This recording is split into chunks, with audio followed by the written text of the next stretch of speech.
Переместился в другую позицию и маскируем, прячем, делаем частые смены позиций. Вот.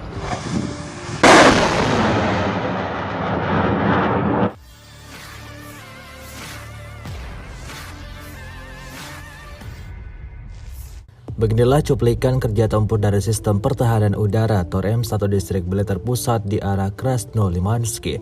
Rekamannya ramai beredar di media sosial Telegram Sabtu 27 Mei 2023. Tampak dalam rekaman awak kendaraan militer menjelaskan tentang misinya kali ini, juga keunggulan dari Tor M1 yang dioperasikannya. Dengan sigap mereka melakukan persiapan dengan sangat cepat lalu meluncurkan serangannya seperti yang terlihat dalam rekaman. Dan akibatnya mau tidak mau kerugian lagi-lagi harus diterima angkatan bersenjata Ukraina. Hingga video ini beredar beragam komentar dituliskan warganet.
Terima kasih sudah nonton.